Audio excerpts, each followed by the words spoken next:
immediately ostracized from the community in terms of her marriageability, right? This means that none of the men in her immediate vicinity, whether it's her town, city, all of those men avoided her like the plague. This is what kept girls away from making these terrible decisions. Much the same way being sexually promiscuous, came with immediate severe consequences, right? We all know, most of us know that back in the day, if a girl got knocked up and was not married, more often than not, her parents would send her to another city or even another state to have the child, right? She'd have the child, she'd put it up for adoption, and when she came back to town, her parents would pray to every god imaginable that no one in town found out about it, because if they did, she would be just as radioactive, if not more radioactive, than the girl pursuing the criminal. These consequences were a very effective deterrent to keep women away from making these life-changing decisions. Imagine this, guys. Imagine being afraid of literally eliminating all viable options for a marriage and a family because of one bad decision you make, right? Like I said, women have always been sexually aroused by men with violent proclivities, but the community made it very clear with their words and actions that any female who engaged in such activities with such men effectively eliminated themselves from the pool of eligible women to be wifed up and start a family. That's how that goes. This doesn't mean that if you, now, keep in mind, guys, this doesn't mean that a few didn't slip through the cracks, right? Not all girls stayed away from the bad boys. This is how we know what the consequences were. There were a few girls here and there who got knocked up and sent away. It wasn't enough for all that stuff was not enough deterrent for them to refrain from becoming sexually active with a man who is not her husband. Same with girls who pursued violent criminals. Sometimes female nature is no match for the potential fallout, or rather, sometimes the potential fallout is no match for female nature. That comes with making bad decisions. But by and large, most girls stayed away from these men because even though they wanted to engage in this behavior, as it's in their nature, they thought about the big picture and decided that it was not worth it. It was not worth the risk, or it was not worth the risk to take a risk with a man who presents many risks. And I'm told that we are live. Give me a second here. I'm told that I'm live on my main channel. Hang on a second. Hang on a second, guys. We might be live over on the main. So we might be live over on the main channel.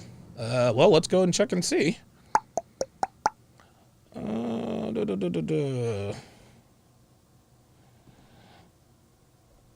Let me let me bring up. Let me see if my main channel. Let's see if my channel will. Oh, there I am.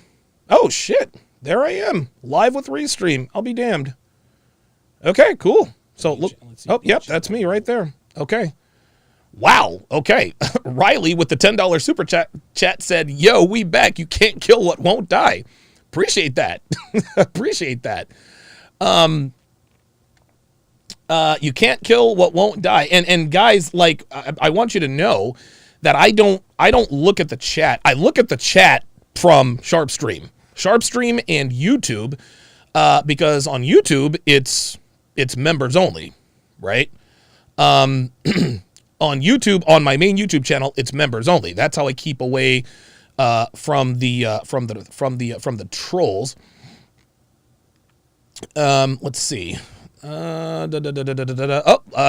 Looks like Torch is in the house. Jashawn Harris is in here. Emmett Trill says we out here too. Emmett Trill says, you got to address ODJ. Come at him head on. He really went at you, bro. You got to let him know. No, I'm not responding to that nigga. I'm not responding to that nigga, man. I'm not responding to him. I don't roll around in the mud like him. I'm not pigs. I'm not a pig. I said what I had to say, and that was that. That's all there is to it. Here we go. Kelly Rupp says, let's see how long he's confident enough to have his public chat up before he closes it off. Baby Donovan is going to close his chat off because he can't handle criticism. You know, it's funny when sluts like Kelly Rupp come in here and talk a bunch of shit. See, there's a big difference between criticism and trolling. This is what trolls do. Like, if you respond to a troll, they'll be like, oh my God, you're triggered. You can't handle criticism. You said my girlfriend is fat and you wish that I died of AIDS. That's criticism? Fuck out of here. Oh, by the way, Kelly Rupp is probably, let me go check I'm going to get back to the monologue here in just a second, but I think Kelly Rupp is that same Instagram bitch. Ah, yes. That's right. Erica Lovestorm. So I posted on Instagram that my channel had been taken down. And some basic bitch says, you can thank me for that. Consider this revenge for blocking my friend after deleting her comments yesterday because you can't take criticism. You're a small-time YouTuber, so don't mess with the big dogs, you insecure man-child. I can mess with whoever the fuck I want. I'm still here, bitch. Look, dude. Though if the white manosphere couldn't take me down, the black manosphere damn sure ain't gonna take me down. I'm not breaking any YouTube laws. Fuck out of here. This bitch actually wanted me to believe that she reported me to YouTube and she got my channel taken down. Come on. Like, Jesus. Like, I know you're in your feelings, but it is what it is. It is what it is. You can't take criticism. Yeah, there's a big difference between criticism and just being insulted. If people say, Donovan, Donovan talks too much. Okay, that's fine. That's why you tune in. People will say, Donovan is a hothead. Okay, that's fine. That's criticism. But when people are wishing death on you and calling you names, then you block them. You can't take criticism. Big difference between criticism and trolling, and trolls know this. That's another. It's funny. Remember the people always say, well, you're scared, you don't want to blah blah blah blah blah to goad you into doing something stupid. It's the same technique, right? Now what trolls do is you can't take criticism, thinking, well, I can take criticism, I'll let people in, and then people come in here talking about, well, I wish your mother would get EPAR'd in prison and die of AIDS. That's why. As Devin put in the chat, says, yeah, that's why. Oh, boy, oh, boy. Yeah, so, listen, Kelly Rupp appears to be a fan. And we know that Kelly Rupp doesn't look anything like her avatar. It's funny when fat girls... it's funny when fat girls use a skinny girl's avatar to make us think, oh, she's still watching. Kelly, sweetie, we all know you're... You know what? Devin, put it on the poll. Put it on the poll. We'll get back to the subject here in just a second, but I want you to put it on the poll. How much do we think Kelly Rupp weighs? 4 options. How much do we think Kelly Rupp weighs? Does she weigh 100 to 120 pounds? 120 to 140? 140 to 160? Or 160 plus? How much do you think Kelly Rupp weighs? Because we can listen. I always know. I know an overweight woman posing as a troll. Posing as a skinny woman when I see one. Right? How much does Kelly Rupp weigh? Put it on the poll. 100 to 120, 120 to 140, 140 to 160, or 160 plus. 160 plus. I will reveal the the poll results. I will reveal the poll results here shortly. I will reveal them shortly. All right, let's keep it going here. Okay, good. Listen, let's see. Jason Moreno says, Kelly, please do us a favor and hit the like button on the way out. No, we don't want Kelly to hit the like button. I want her to hit the dislike button.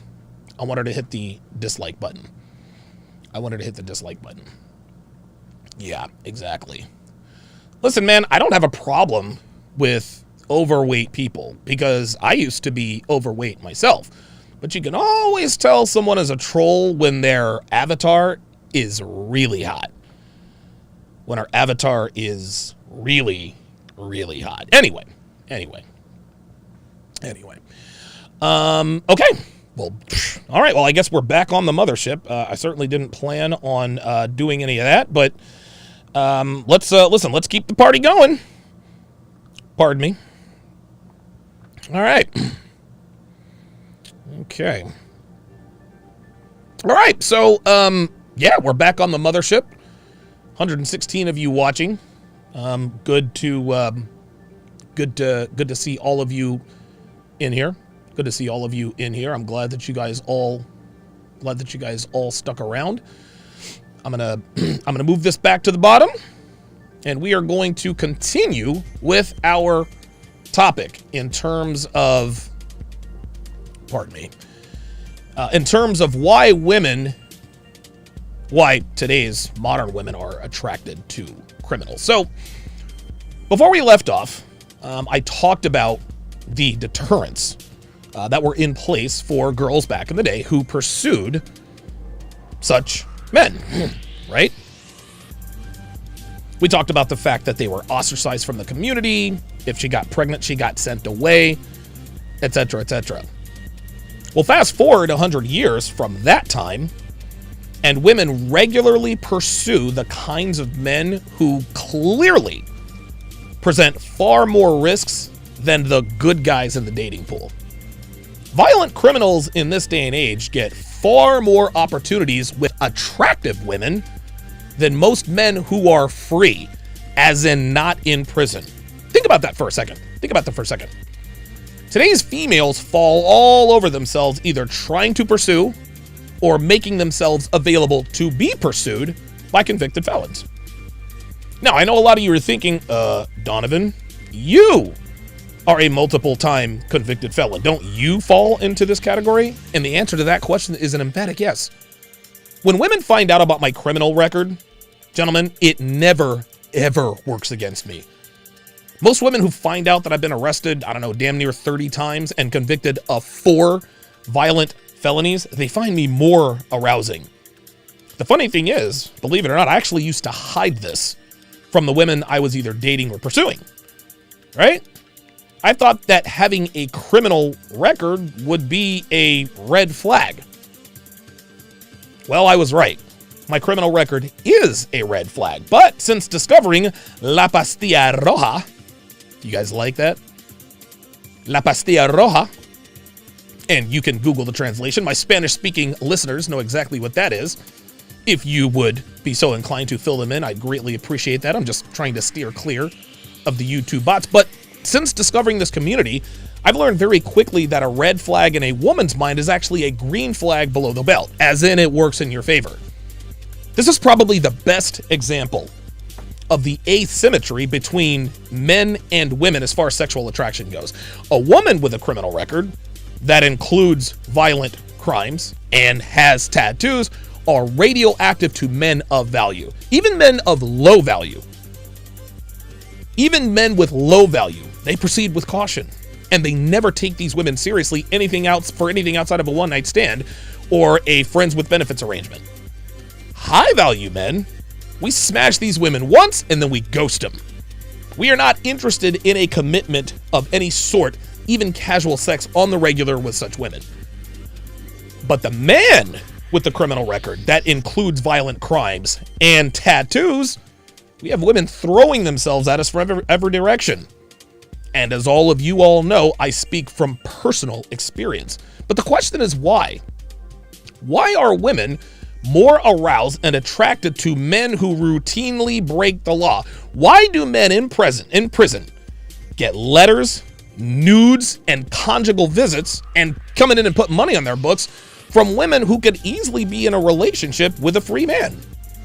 Well, this brings me to an article. Let me go ahead and pull this up. This leads me to an article that was submitted to me on Instagram from Bless One. That's Bless One. So shout out to Bless One for sending this over. Make sure you guys follow this guy on Instagram. His handle is _Bless1_. That is _Bless1_.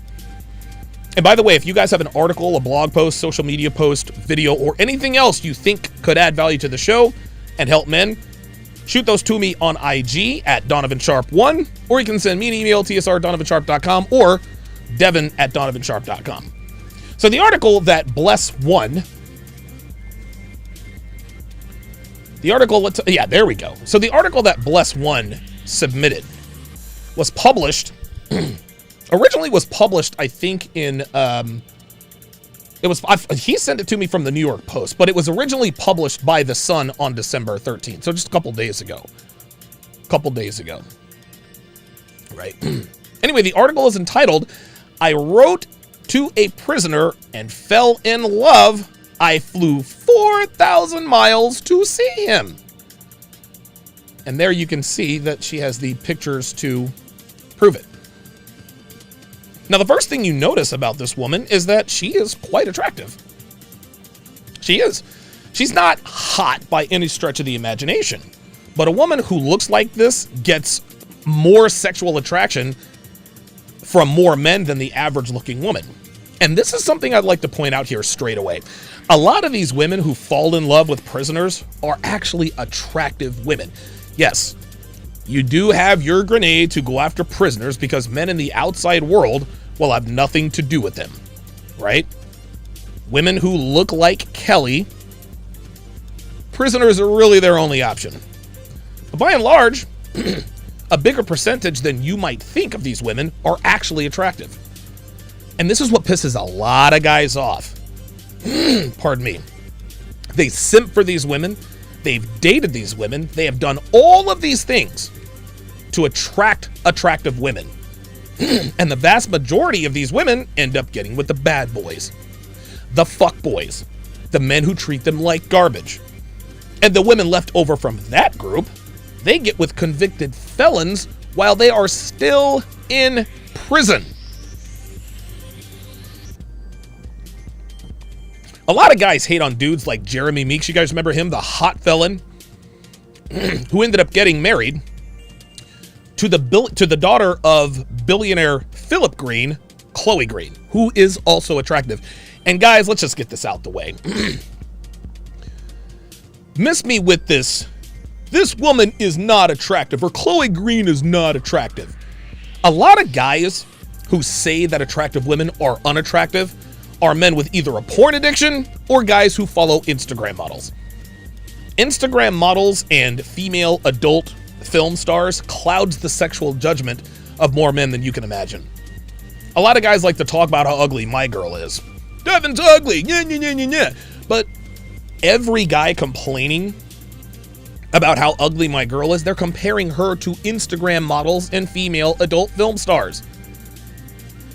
But then when they go out into the real world, they simp for women who are overweight, unsightly, with bad attitudes, and even more kids.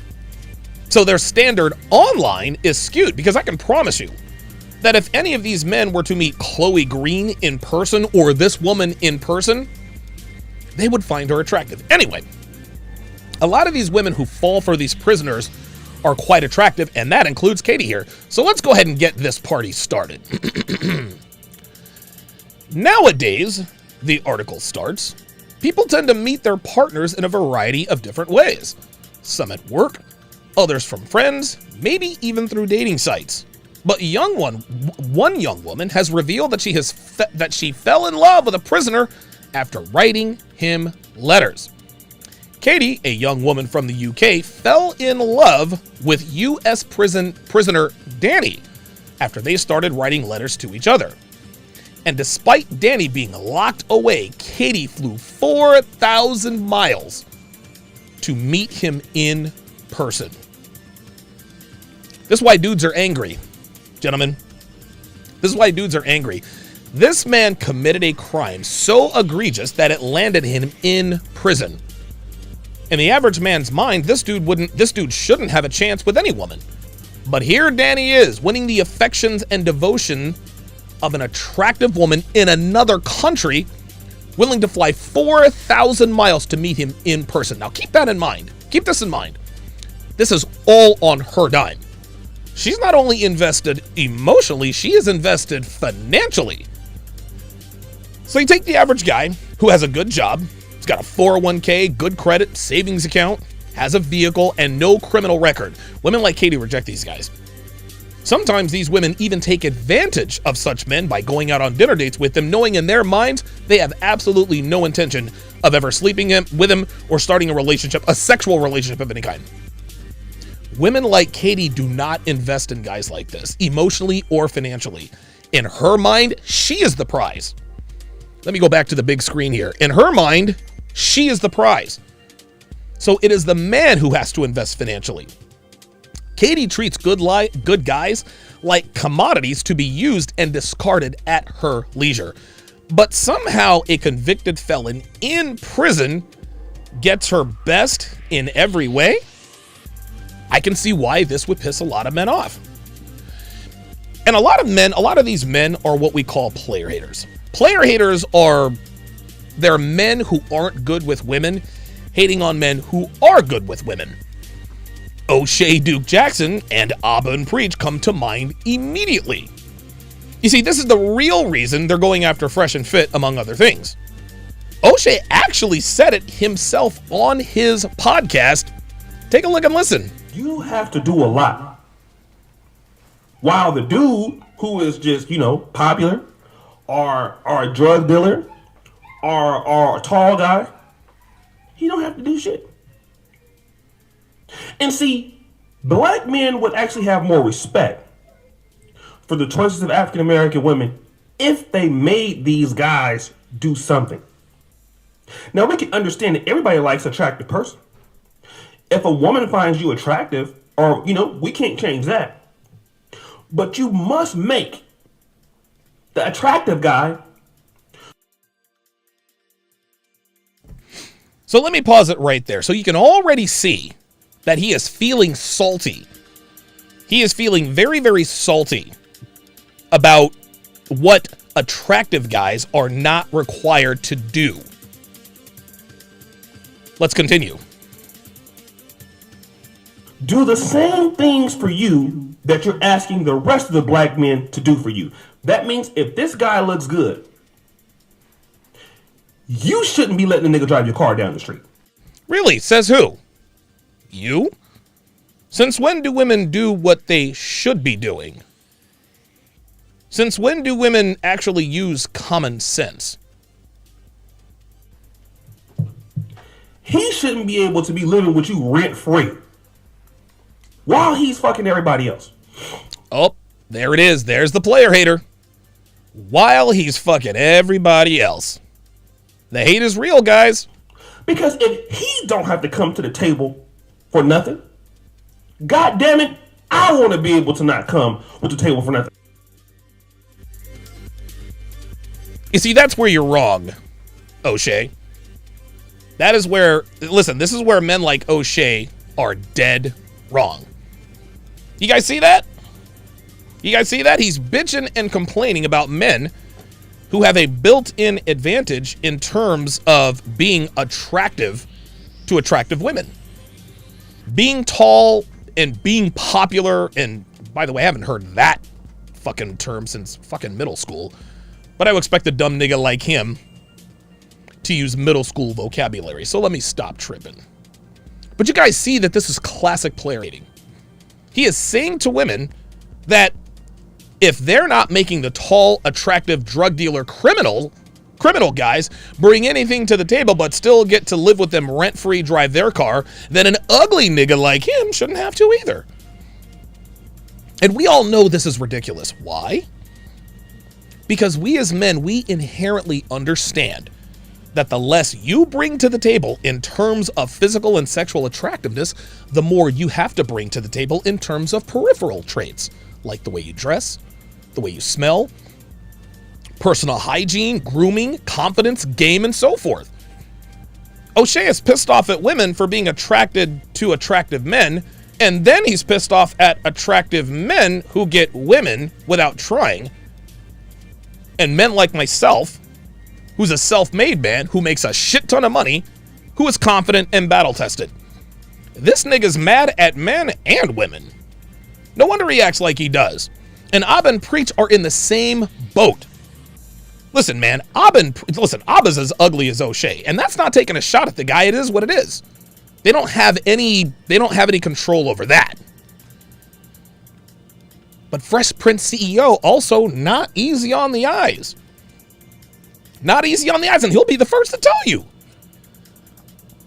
But you want to know the difference between Fresh and Abba Preach and O'Shea, Fresh doesn't bitch and moan about his sexual market deficiencies. He doesn't sit around and whine about why girls used to not want him. He came to America, got his shit together, networked with the right people, and bam. Dude drives a Lambo, he's got money, and he's a part of a channel that gets more super chats than any channel in North fucking America. Fresh Prince CEO is not a good-looking guy by any measure. He's not easy on the eyes, he has an accent, and he stutters. An ugly dude who stutters should not be where Fresh is right now. But he is. And that's what burns these haters the fuck up. O'Shea, Abba, and Preach, they have to pay for box. They have to pay attractive women to pretend to be sexually interested in them for 7.5 minutes. Fresh does not. Okay, all right. So he thought a sugar baby liked him for him. Guess what? I've made worse missteps than him, and I was older than he is. The kid made a mistake with a woman. He's young. It happens. And it's going to happen again because he is young. But haters like O'Shea and Abba and Preach want to make fun of a guy for getting fooled by a sugar baby when all three of those dudes are straight up paying for pussy. Fuck out of here with that nonsense. All three of those knuckleheads would trade places with Fresh tomorrow if they could. They're not going to admit that. And you want to know what the sad thing is? Here's the sad thing. All three of these dudes could increase their sexual market value by simply getting into shape. Listen, man, there are plenty of ugly dudes who are in phenomenal shape who are smashing hot bitches day in and day out. Let's take a look at Abba. Let's take a look at Abba. You see that? Abba is a fat fuck. He's a fat fuck. He hasn't seen the inside of a gym for at least a decade. Look at him. He's a fucking C-cup. He doesn't want to watch what he eats. He doesn't want to work out. He wants to play video games all day. Then he gets online and then he pretends he's the bastion of morality and principle. I'll tell you what. If Abba worked out as much as he virtue signals, he'd be straight up ripped. Real talk. Real talk. Dude would be jacked. O'Shea, same thing. A fat fuck just like Abba. O'Shea is ugly and so is Abba. But again, that's not under their control, so I'm not mad at them for that. But both of these guys could do things to increase their sexual market value so they don't have to pay for box, like O'Shea clearly did here next to a working girl in Uganda. But instead, these dudes would rather virtue signal.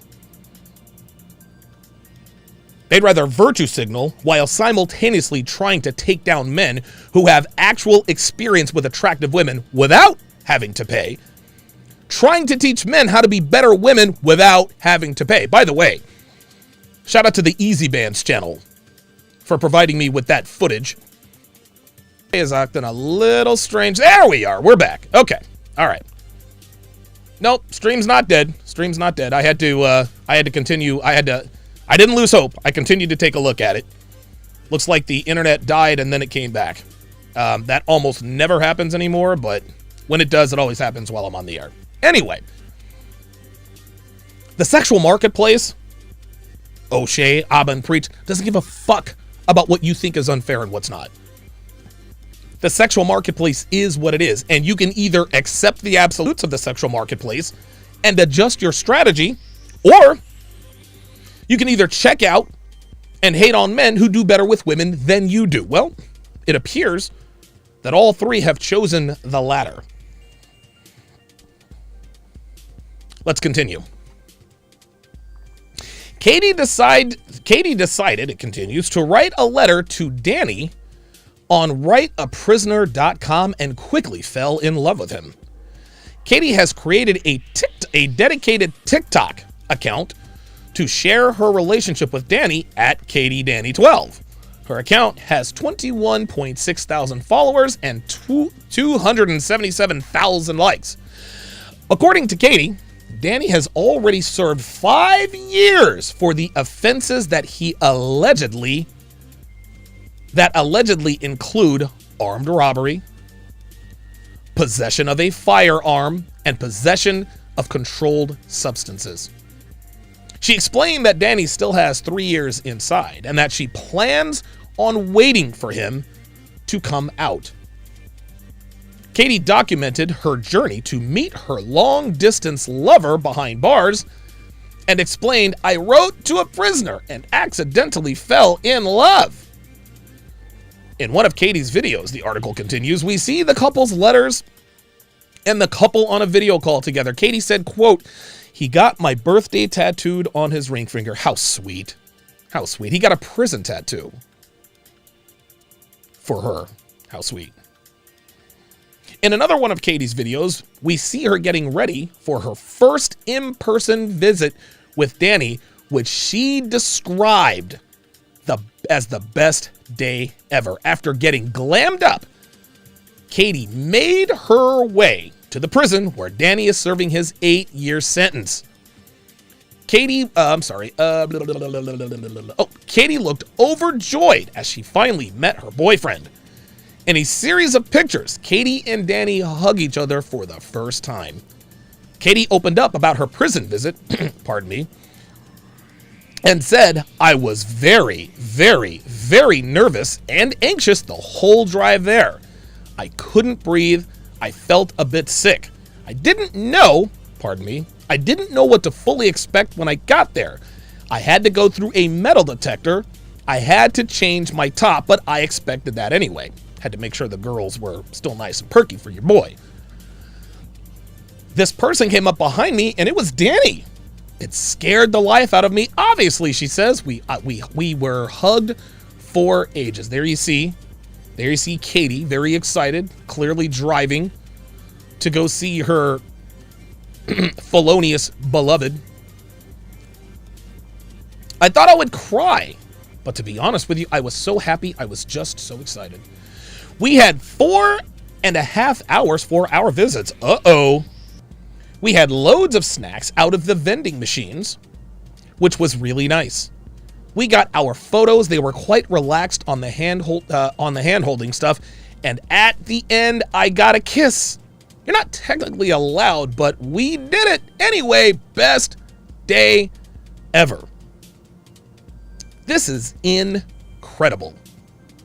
This is incredible. This woman was genuinely overjoyed to meet her boyfriend, a convicted felon in prison for the very first time. She was so excited. She couldn't breathe and she made herself sick. Think about this for a second, guys. Just think about this for a second. Her first date with the man I assume is going to marry. What restaurant did they go to? The prison vending machine. What restaurant did they go to? The prison. Did he get the draws? Nah, but they got a kiss. Right? If the average man took her to, I don't know, Chili's or an Applebee's or some sort of extravagant restaurant, she'd have been like, meh. But she described this date that occurred in a prison that involved prison vending machine food. The best day ever. What most men wouldn't give for that kind of excitement from a woman. And I have to tell you guys, I gotta tell you, I'm gonna keep it real. It is intoxicating when a woman genuinely likes you and goes out of her way to show you. I'll tell you a quick story. I was in an up and down relationship with a girl named Jennifer. I love this girl with every fiber of my being. We had a wonderful time together. But what really won me over about her was how excited she was to come and see me. She used to text me from work all day long. She would text me, "I can't get anything done because I'm thinking about you." Or 2.5 more hours before I clock out and come to see you. Like, this girl was so into me, it was stupefying. Every time my phone would buzz, I was never disappointed. She consistently let me know how much she loved me. And when we were physically together, she would always make sure that she was physically in contact with me at all times. Even when we were asleep, she always made sure some part of her body was touching me. You know, sometimes when you're asleep, you wake up to roll over or to turn over the pillow, right?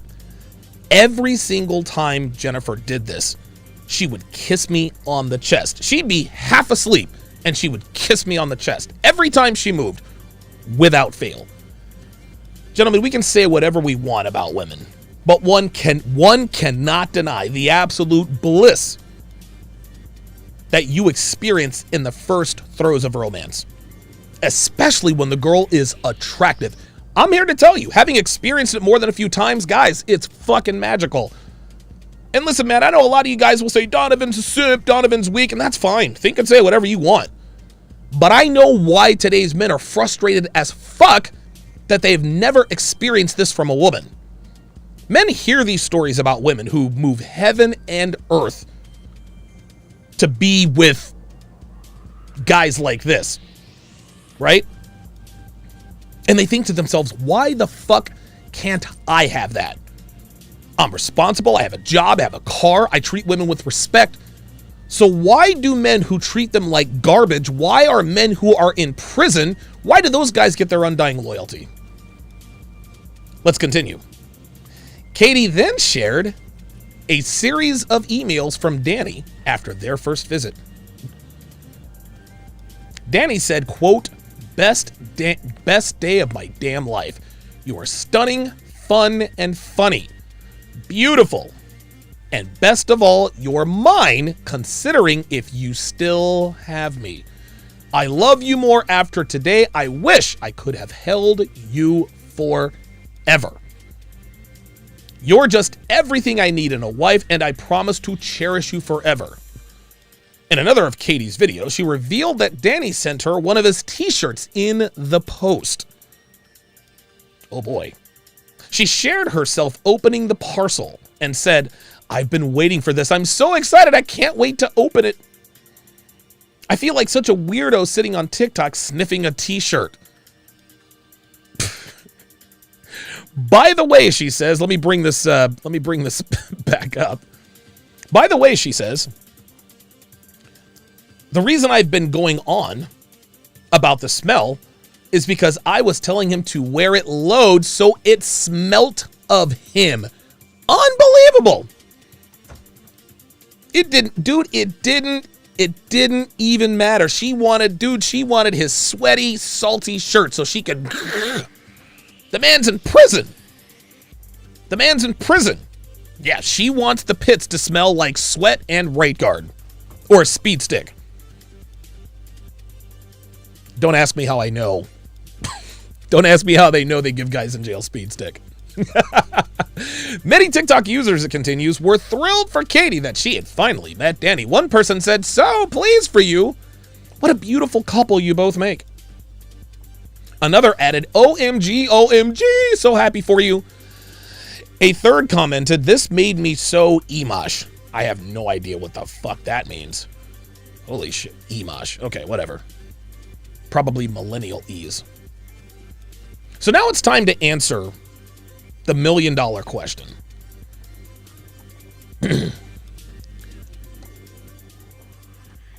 And I will do that after I read the super chats, which are coming in hot and heavy. I appreciate you guys tuning in. Guys, be sure to hit the like button.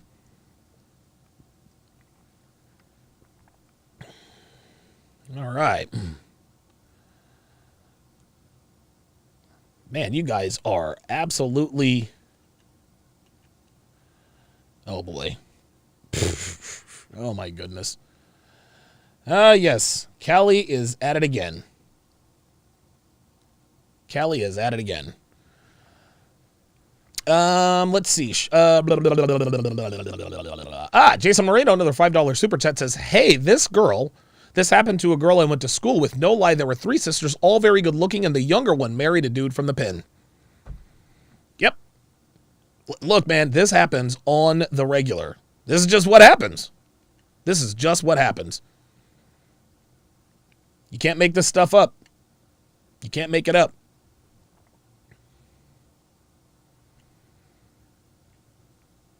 Oh, wait. Sorry about this, guys. I know this is bad radio. Just give me... Well, what happened to all of my super chats? I thought I had them... Okay, let me restore the chat here. Sorry about this, guys. I was not prepared to be live on my mothership channel. Javier Montes, with the $2 super chat, says, look above. Ah, there it is. Javier Montes, welcome to chat. Oh, wait a minute. Welcome to chat privileges. At Javier Montes to welcome him to the TSR family. Age and location. Javier, if you would, age and location. You never know. You never know. One of us could be very, very close to you. This is how like-minded men find each other.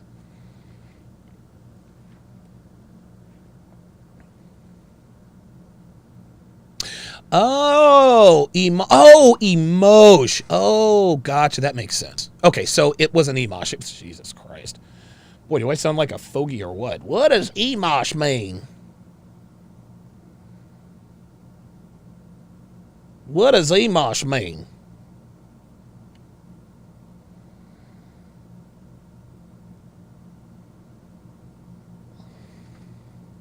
Oh, Jesus Christ.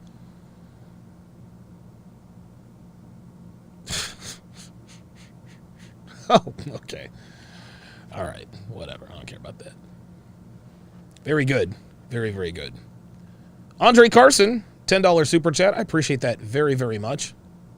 Appreciate that very, very much.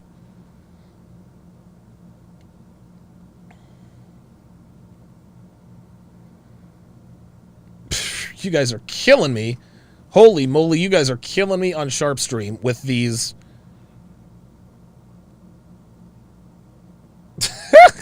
You guys are killing me, man. Uma from Kill Bill. Very good. Andre Carson, $10 super chat. I appreciate that very, very much. Thank you very much for the support. Thank you very, very much for the support. Okay, so now what we're going to do, it's time to answer the $1 million question. Why do women treat criminals and other brands of degenerates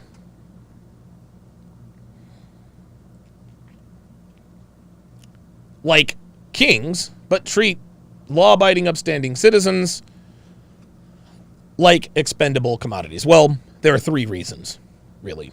Reason number one, it's a turn-on. It's a turn-on. Listen, I'm here to tell you, women are aroused by violent men whether they admit it or not. It doesn't matter if that violence is legal, like boxing or MMA, or if it's turned on to them.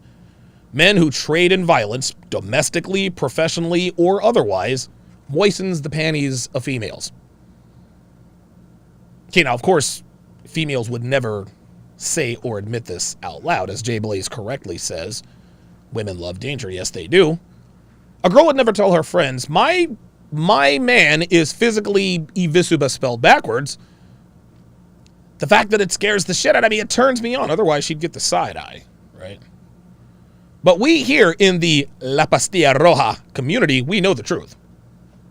And anyone who doubts this, really, needn't look any further than the case of Briss Breezy, a.k.a. Chris Brown.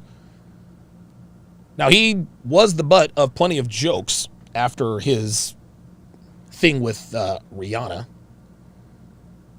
right? After his thing with Rihanna. But his career didn't suffer. It just didn't. In fact, since he put hands on Rihanna, after he put hands on Rihanna, his celebrity increased exponentially, as most of his fans are females, right? Like BuzzFeed, Huffington Post, both articles in the wake of what they described as disturbing reactions to Chris Brown's domestic Duracell charges. They were so confused as to why women would openly admit to being aroused by Brown's Duracell of women. Now, of course, they got back together because Rihanna said she put the incident behind her, right? But I guess we would call it their torrid love affair. That's hardly the tip of the iceberg, gentlemen. It's hardly the tip of the iceberg. Women have always been drawn to violent men. Dude, from women who fall for serial killers to females who date and even marry men behind bars, This phenomenon is nothing new, guys. I said that earlier in the live stream. Go watch 310 to Yuma. Girls can say whatever they want, but their biology always wins out in the end. Number 2, the second reason, is excitement. Put simply, women would rather be in an evisuba spelled backwards relationship than a boring one. When a woman is in a boring relationship, it's not long before she wants out, right? Just like Jay Blaze says, women love danger. They crave excitement. They crave fun. They crave unpredictability. And if they're not getting it from their man, they will eventually find it somewhere with someone else. However, when a female is in a physically evisuba relationship, there's very little boredom. No, there's no fun in her man putting hands on her. But the adrenaline rush that comes with the unpredictability of her man's volatile mood keeps her on her toes, and for better or worse, keeps her around. My ex-wife's grandmother was married to an alcoholic who was extremely evisuba. Right? She told us, like, dude, she would tell us all these stories about the late night shouting matches and the Duracell she took at his hands when he'd stumble in at all hours of the night, pissed off about this or that for little to no reason at all. And at the end of every story she told us, she'd smile, she'd shake her head, and with a slight chuckle, she'd be like, hey, never a dull moment with that one. But what blew my socks off was that she said this is when she told us she never stopped loving him even after he died. Women might not always choose or get the chance to choose between boredom and violence when it comes to their men, but you can bet your ass their southern regions would respond much more strongly to the latter. Number 3, the third reason is pedestalization, right? In other words, it's because he shows her that he doesn't put her above him. Putting today's women on a pedestal, as we all know, is one of the quickest way to dry a woman's southern regions. I think we all know that. The reason for this is that females in this part of the world are worshipped from birth by males. So when a man exhibits similar reverence in her presence, it doesn't arouse her because she is quite literally desensitized to that kind of attention. She's been getting it all her life. And whenever she gets it whenever she wants. It's human nature to take something for granted if it's readily available to us at all times. And male idolatry is no different. Women in evisuba spelled backwards relationships are well aware that their men do not worship the ground they walk on. The moment he puts hands on her, it becomes crystal clear he does not give a damn about hurting her feelings and couldn't care less about pissing her off. Thanks to womanism, the utter disregard for her own mental and physical well-being is twisted into characterizing evisuba behavior as a good thing by the warped and unhealthy female mind. She'll never think to herself, well, my boyfriend puts his hands on me, so this is a good thing and I will stay with him. Subconsciously, however, she is drawn to him because he is unafraid to impose his will on her, and Isuba is the end-all be-all in a degenerate woman's mind in terms of respect. Sad but true. Sad but true. All right, very nice. Let's see here. Let me go to my super chats here. All right.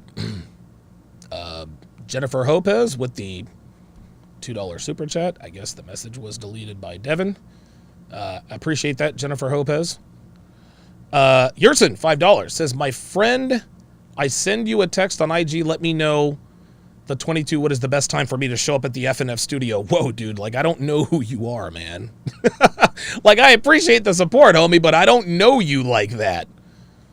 I don't know you like that. You're going to have to get, listen, you're going to have to get with Myron and Fresh, because I don't get to, I can't be like, yeah, meet me at the Fresh and Fit studio. That's not my home. That's Myron's home. So, oh, wow, looks like Jennifer Lopez was hidden by Devin. Okay. Well, whatever you said, Jennifer, I hope it was worth it. Devin said, take a walk, J-Ho.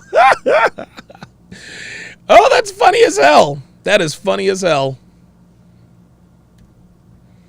Looks like Kelly Rupp is still watching. This is freaking hilarious. Well, Kelly Rupp, unfortunately for you, I'm smart enough to take down this particular live stream. I'm smart enough to do that. So you're gonna have to find another way.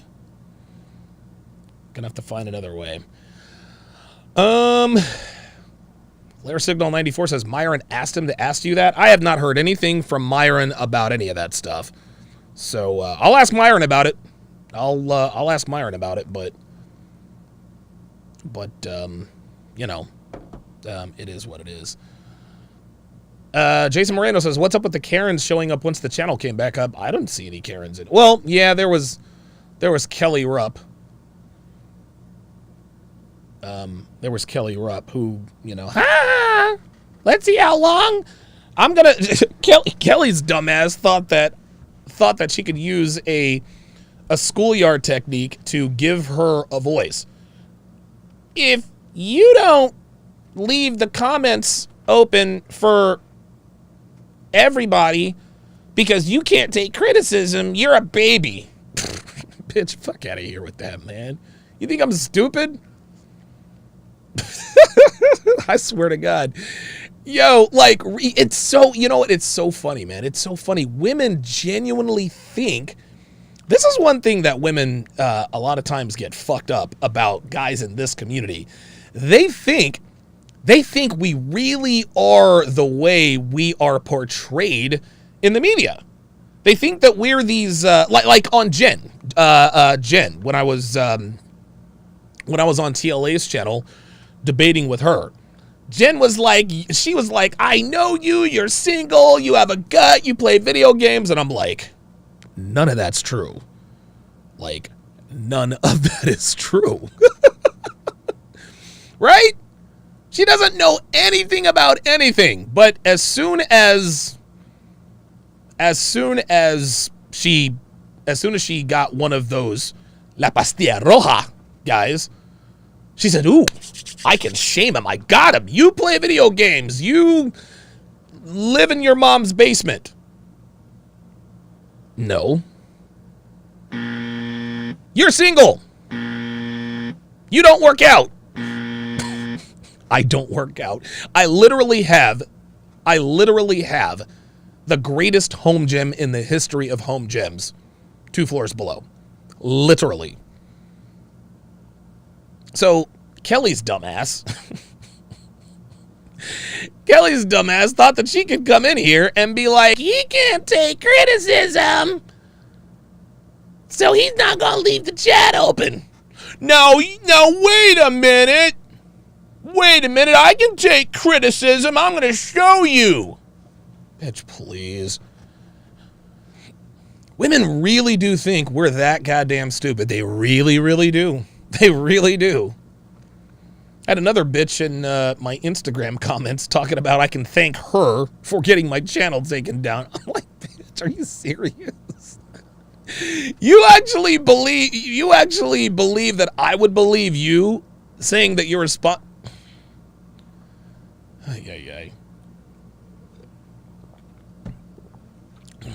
Jay Blaze says Jen was never under a man's leadership. She was under my leadership. The problem is that she didn't like it too much. She wasn't used to a man. Dude, I can promise you, Jennifer has never had, or Jen has never, ever, ever had a man talk to her in the manner that I talk to her. Ever. Like, she was completely shocked. She was completely shocked. She was like, she didn't know what the fuck to do. Yerson $5 says it's all good. I understand. I asked Myron about it on live. Text him, my friend. Okay, all right. I'll shoot him a text. Actually, you know what? Yeah, I'll shoot him a text. All right. RIP Mike $5 says watch the chick wait 4 years loyalty for an inmate. Got out. Mike Tysoned her, and now she posts how much she hates men. Oh my God. You can't make this stuff up. Man. That's hilarious.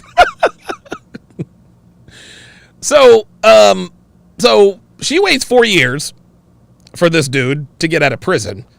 Soon as he gets out of prison,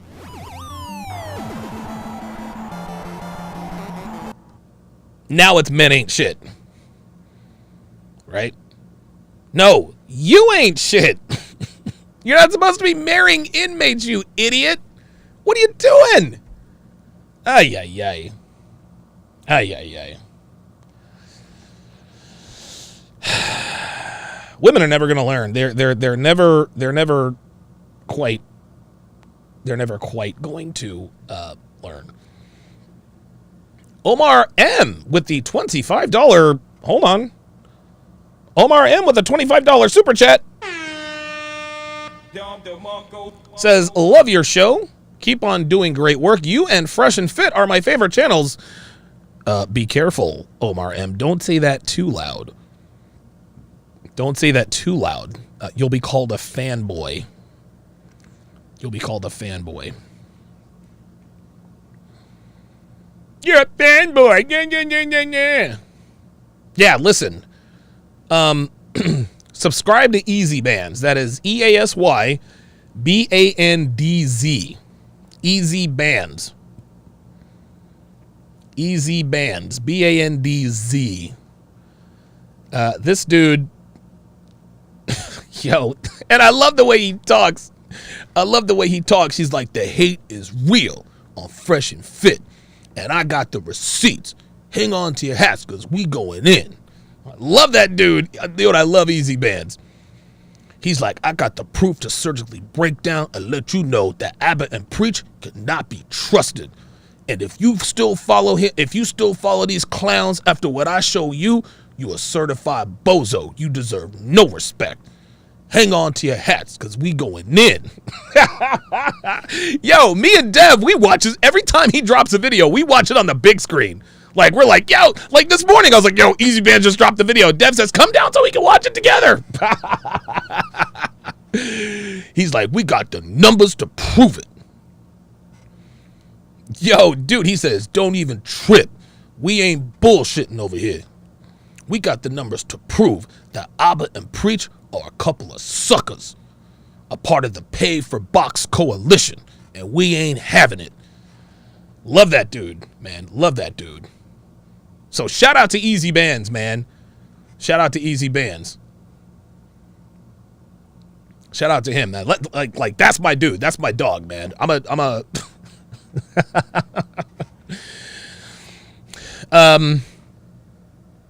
according to Dev, it looks like Jennifer Lopez said something about getting roasted by Obsidian. Don't nobody care about that crippled ass nigga. For real? For real? Oh, Obsidian roasted me? The fuck you gonna roast me about, Obsidian? Huh?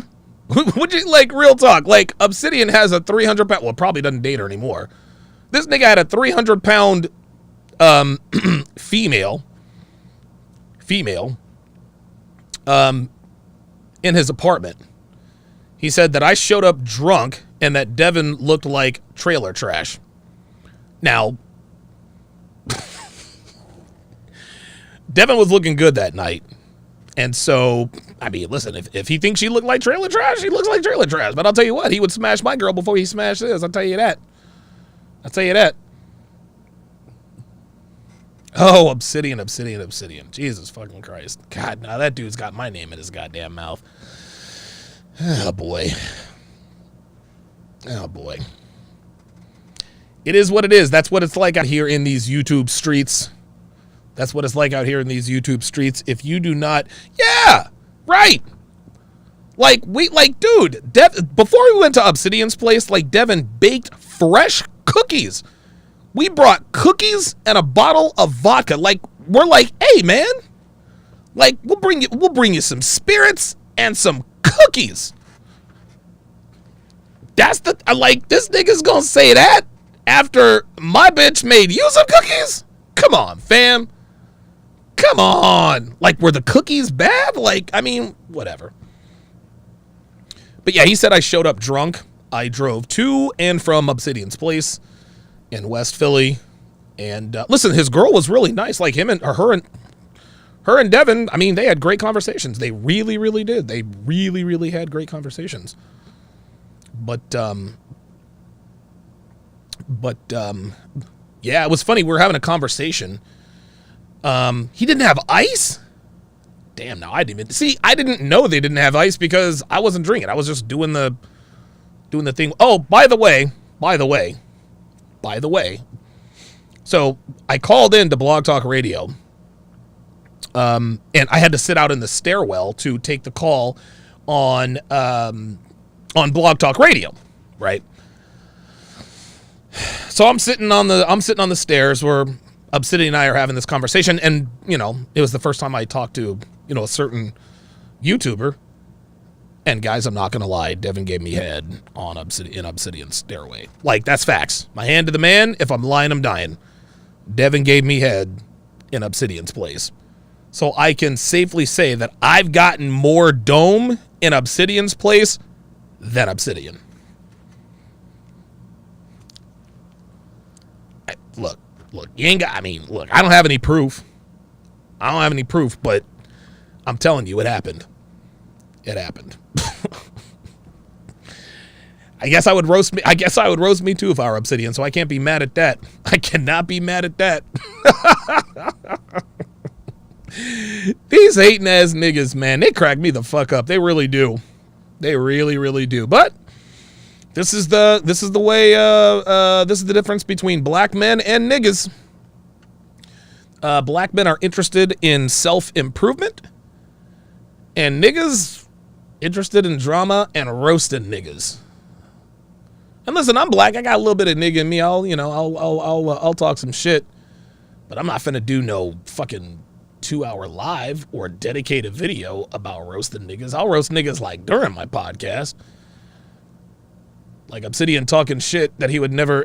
All these people talking all this shit would never say this shit to my face. They know they wouldn't. That's why they have all this bravado.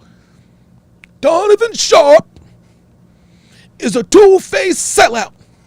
And I'm going to let you all know that Donovan Sharpe is not to be trusted. His girl looked like trailer trash. He showed up to my place drunk. Donovan Sharpe is not a part of the black community because he does not date black women. He does not date black women. The man is not black. Say it with me. Donovan Sharpe is a white boy.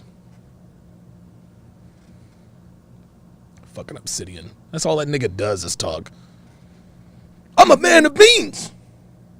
My girl runs 10 miles a day. When she gets done, I like to bend over my couch and have my way with her. I got money in the bank because I'm a man of means. Donovan Sharpe ain't nothing but a fraud. Gotcha. Appreciate that. Yep. Fuck out of here with that.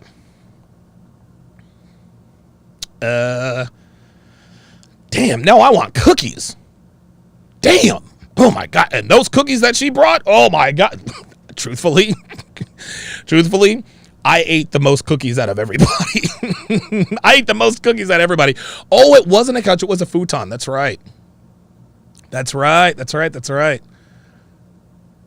Yeah. Tax Kelly Bros $5 says that Obsidian voice is A1. I don't know why I do such good. Listen, man. I have never ever thought that I do good impressions. I just do my best. I don't know. It's weird. I don't know how it's. I don't know. It's weird how my mind works. But yeah, Obsidian. I mean, honestly, man. Like truth be told, I shouldn't talk shit about him because he's I can tell he's had some hardship in his life, and you can tell that he's ill-equipped to really deal with it. So, and that's fine. Like, that's not a shot at him. His voice. His voice is his. That's his weapon of choice. And he'll get upset and talk about he can kick my ass and all that. Oh, fine. Say what you want. It was the magic cookie bars. That's what it was. God dang. Man, oh my God. And this is the holidays too? Damn. Damn. Man, I'm going to tell you what.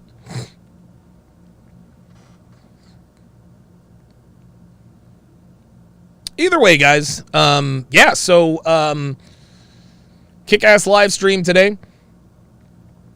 I did not expect to get my channel back. I expected to get it back. I didn't expect it to go live during during everything. But yeah, it looks like I'm back. I got my channel back, and who knows? Maybe I'll start gaining subscribers for a change. I think I've lost like 600 subscribers. Like, dude, I was at 127,000 like 980 on November 24th. I'm down to 127,238. So I've lost over 700 subs. Over 700 subs. So yeah, I've got the communita. I've got the communita coming after me. And like, fuck all them niggas. Like, real talk, like, fuck Abin Preach, fuck O'Shea. Who else is involved? Fuck TLA. Like, fuck all them niggas, man. Like, fuck them all. I don't give a damn. They're not about, dude, fuck Anthony Johnson. Fuck all those motherfuckers. Yeah, like Riley says, you losing subscribers meant they weren't real. All right. Like, if you're going to unsubscribe from me for some shit like that, cool. You were never on board in the first place. Chase LeBeau, $2, says your backwoods voice. Backwoods voice Donovan is dope also. Yeah, I got to be careful with that because I'm black. I can get away with saying the word nigga. But when I sound like Wendell. So, Faith, your mother told me that you have a new boyfriend. Mm-hmm. What's his name? DeAndre. Oh, DeAndre Jackson. Okay. All right. DeAndre. You told me his name was DJ. Am I right? Okay. Is there a reason you told me his name was DJ? Is there a reason? Faith, I need you to calm down, stop crying. Is there a reason you told me his name was DJ instead of DeAndre? Because there you go. There you go. Do you know what Deacon Staha is going to say to me at church this Sunday? Do you have any idea the kind of shit I'm going to catch from this town? What kind of shit am I going to catch? Faith, you're a nigger lover. I don't know what is so offensive about a nigger lover. DeAndre is a nigger. You love DeAndre. Nigger lover. What's the problem? Like, if I talk like that, that'll get my shit shut down. People are like, oh shit, there's a white guy on Donovan's channel talking about niggas. Yeah, I don't know why I'm able to channel these voices. I really, really don't. Yeah, Fritz, on the Sharpe stream site says, yeah, the Zed voice. Yeah, that's right. That's right. I call him Zed. What's your name, Daddy? Zed. Oh, that's hilarious. Yeah, that's Zed. Dude, I remember. I think I've told this story. Tax Kelly Bros, $2 says you need to do clips like this. Jesus Christ. Oh, no. Dreamer says call that voice Cletus. Oh, my God. That might be it. That might be it. Holy shit. Cletus. Yeah, Cletus. Let's see. Let's come up with a last name for Cletus. Yeah, my name is Cletus Johnson. Cletus Jones. Yeah, I've got a problem, doctor. Yeah, my first name is Cletus, last name Jones. My daughter's name is Faith. Oh, no, no, no, doctor. I'm not the one with the problem. The problem is with my daughter. Well, she has been afflicted with niggeritis. Niggeritis, the love of niggers. You ever heard of that?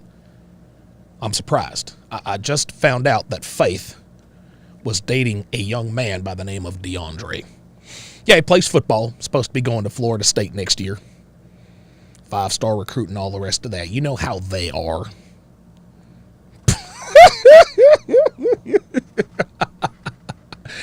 Oh my God, dude! If I do clips of Cletus, yo, they'll cancel me so goddamn quick. Yeah, she got tainted. Oh my God, dude! Can you imagine? Faith, I need you to be honest with me. Have you been sexually intimate with DeAndre?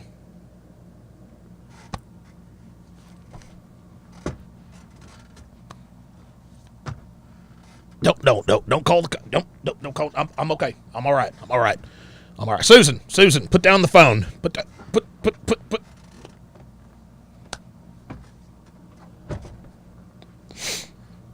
Yeah.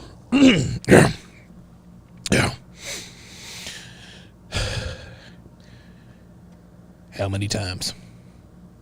Oh my goodness. Oh God. Oh, put down the fucking phone, Susan. Put it down. Oh.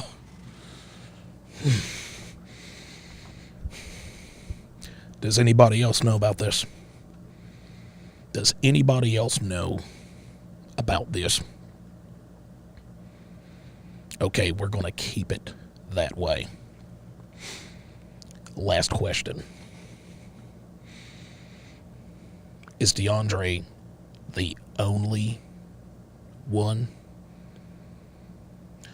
Okay, good. Who else has their... So DeAndre took your virginity. Okay. All right.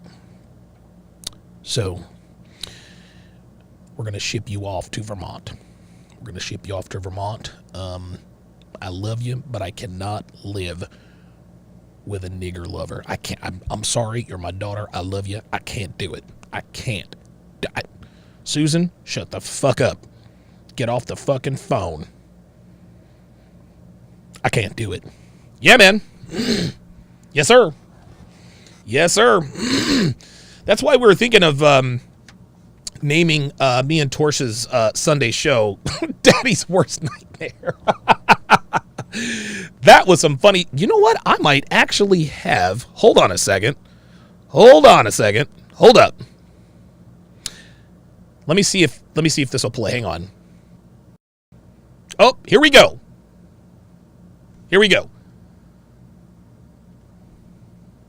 Come on.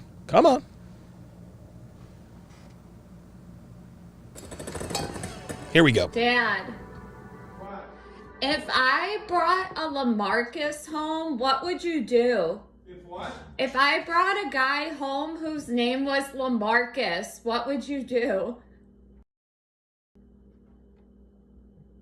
What kind of question is that? I'm just asking. Marcus? LaMarcus. LaMarcus? Yeah.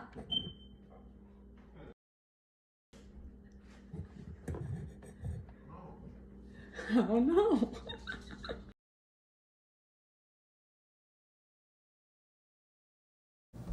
You guys see that? She said LaMarcus, and Dad said, "Whoa, what?" In a Chicago accent. What the hell are you talking about? What are you talking? I don't know how to do a Chicago, or I don't know, Wisconsin. What are you talking about? Guess I'll have to work on that. Blackmail Media says your show should be called The Bold and the Blonde. That's going to be great. That is absolutely going to be great. Lee 0 says, Donovan Sharpe, I'm dying over here. Yeah, her dad is funny as shit. Her dad is funny as shit, but guess what?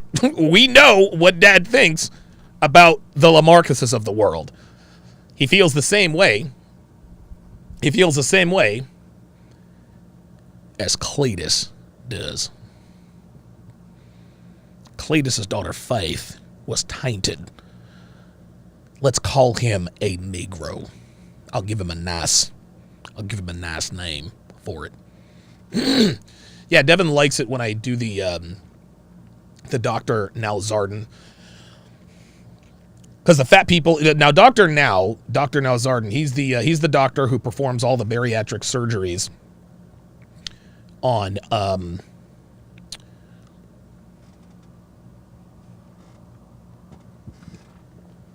My 600-Pound Life. And the funny thing is you can always tell when someone, you can always tell where foreigners, where they learned English in the United States, right? So Dr. Now is in Houston, Texas, where they've got that Southern drawl. And so when people come in, he's like, hey, how y'all doing? How y'all doing? Right? And then it'll be like, and Devin and I, we always make fun of this shit. Sometimes what I'll do is I'll give like mock Dr. Now diagnosis or advice. Well, the first thing you need to stop doing if you want to lose weight, stop eating. If you lose 50 pounds in 3 months, I will approve you for weight loss surgery. Hi, how y'all doing? Yeah, man, Dr. Now is a G. Dr. Now is a G. RP Mike, $5, says, nobody told TLA that the Fresh and Fit beef happened after they went on their show. Abba and Preach look like go barefooted hand fishing in the Everglades. Isn't that something? Huh. So nobody told, see that's the thing with the lead attorney, man, is he doesn't really do his research. Like, he kind of died. Listen, I'm not hating. He's going to pass me in subscribers probably by tonight, the way things are going for me. But yeah,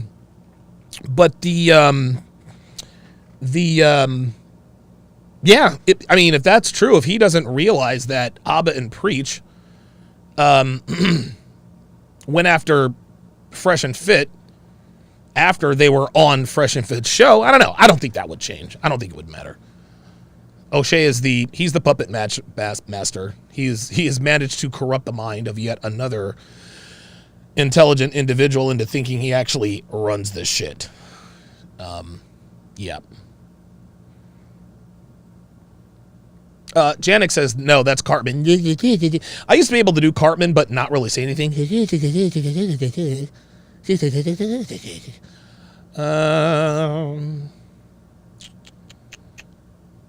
Yeah, I like the bold and the ginger. We were actually thinking about calling the show Black Ginger.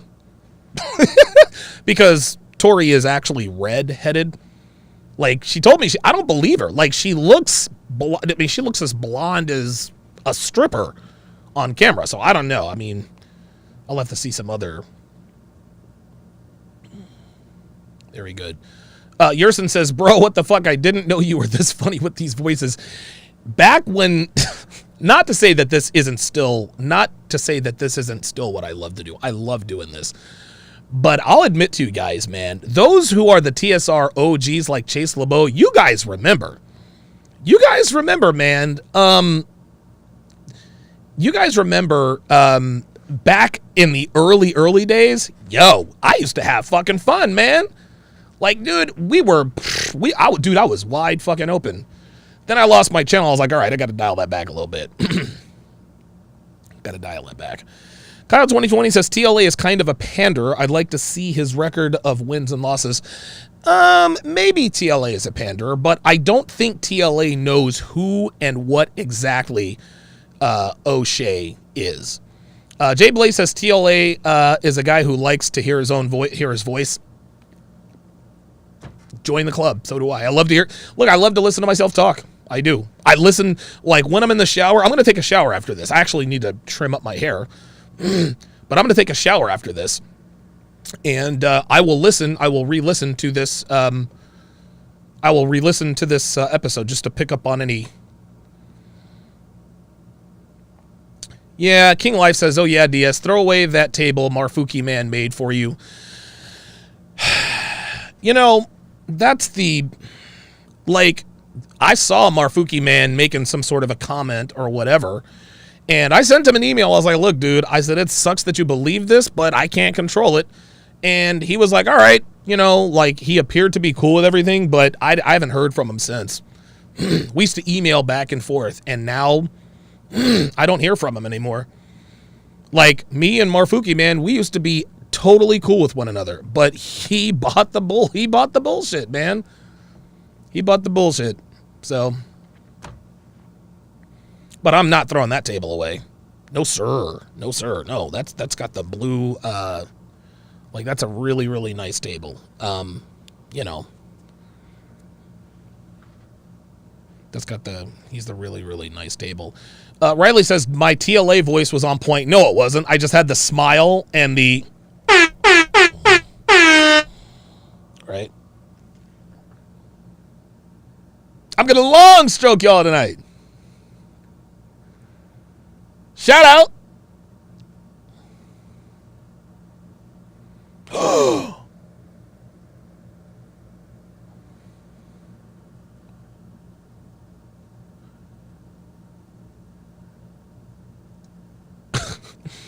Dev, so Dev just King Life, the thing that you sent to Dev, we watched that earlier this morning. Yeah, we watched that earlier this morning. Yeah. My man, seriously, subscribe to Easy Bands. Subscribe to Easy Bands. I need to get a hold of him so I can get permission to, like, put his whole video.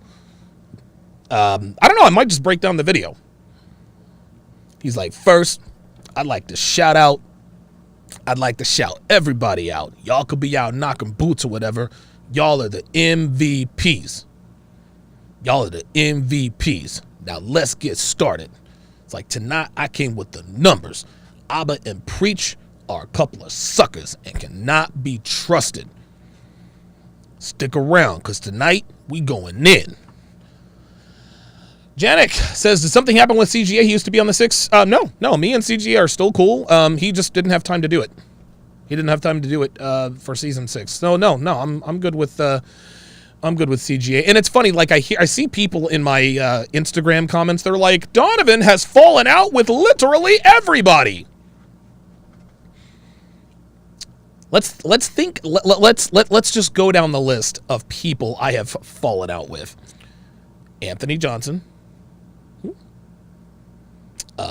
O'Shea, Duke Jackson, right? Who else have I fallen out with? That's about it. I don't think there was no falling out with TLA because I was only on a show a couple of times. But yeah, this is what happens. This is what happens when people don't pay attention to the record. Do you see the wall? Hold on. Do you see the wall that you guys are looking? Oh, I knocked over. Looks like I knocked down quite a few when Cletus was having his heart attack when he found out that his daughter Faith was defiled by DeAndre. But yeah, Steve the Dean. Yeah, Steve the Dean. Right. O'Shea, Anthony Johnson, and Steve the Dean Williams. Just think about those three for a second. Think about those three for a second. And think about all of the content creators who are coming after me. All of the content creators who are coming after me are content creators who regularly go after people. Abba and Preach, going after Fresh and Fit. Kevin Ray Wilder goes after everybody. O'Shea Duke Jackson goes after people. Like, what you guys got to understand, man. And listen, if that's what you guys want to subscribe to, that's fine with me. Like, I don't care. But what you guys have to really stop and consider is that all these people talking dude, Spencer Cornelia. Well, Spencer Cornelia, that's his brand. So, but even still, all of these people coming after me for defending Fresh and Fit are dudes who regularly trash other dudes. I mean, like dudes who make a living trashing other dudes, dudes who regularly trash other dudes. I mean, that's just kind of how this is, man. That's just kind of how this works. So, subscribe to those guys if you guys want to embroil yourselves in drama and hate. Oh, man. Well, that is going to do it for this, the 814th edition of TSR Live. Thank everybody on the Sharpe stream side. Thank everybody on the YouTube side for your continued support during this time. Thanks for watching, guys. We'll see you next time.